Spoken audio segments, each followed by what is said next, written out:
जगह ऐसी है जहां भगवान पूजे नहीं जाते, वे शासन करते हैं। एक जगह जहां प्रवेश करते ही शरीर सामान्य रहता है पर आत्मा थरथरा उठती है।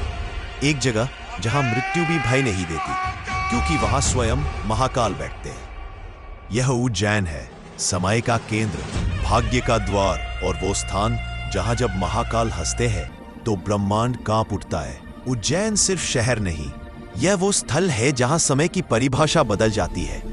विश्व के सभी यंत्र, सभी घड़ियां, सभी कैलेंडर कहीं ना कहीं उज्जैन की रेखा से जुड़ते हैं। यहां से दुनिया का समय नियंत्रित होता है, क्योंकि यह शहर समय के स्वामी महाकाल को समर्पित है। शास्त्रों में लिखा है, जब सृष्टि खत्म होती है तब भी जो बचता है वो महाकाल है। महादेव का यह रूप सिर्फ पूजा का नहीं, यह आदेश का रूप है। यह वह रूप है जिसे देवता भी भय और आदर दोनों से देखते हैं।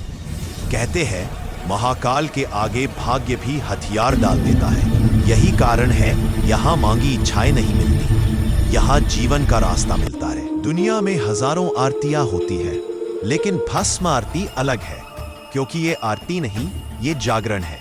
यहां अग्नि साधना है, यहां तांत्रिक ऊर्जा है, यहां जागृत महाकाल है।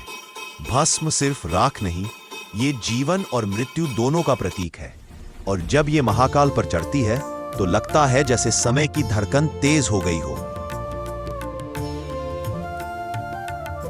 सम्राट विक्रमादित्य को उनकी वीरता से नहीं, उनकी भक्ति से महान कहा गया। कहते हैं उनकी समस्त शक्ति महाकाल की कृपा से आती थी। महाकाल ने उज्जैन को ब्रह्मांड का केंद्र चुना और देवताओं ने इसे समय का शून्य बिंदु माना। एक मां जिसने 10 साल अपने बेटे को नहीं देखा, सिर्फ एक बार महाकाल के चरणों में रोई और उसी सप्ताह उसका बेटा घर लौटा। एक व्यक्ति जो सब खो चुका था, महाकाल की नगरी में आया और अगले महीने उसकी जिंदगी बदली, जैसे किसी ने उसके भाग्य को नया अध्याय दे दिया हो। महाकाल के गर्भगृह में जो ऊर्जा है वो किसी साधारण स्थान से नहीं आती। यहां का कंपन, यहां की धड़कन, यहां का तापमान सब सामान्य से अलग है।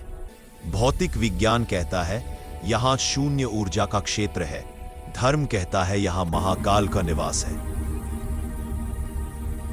उज्जैन में काल भैरव के बिना महाकाल अधूरे हैं। भैरव महाकाल के सेनापति है। मृत्यु, सुरक्षा और समय इन तीनों के स्वामी हैं।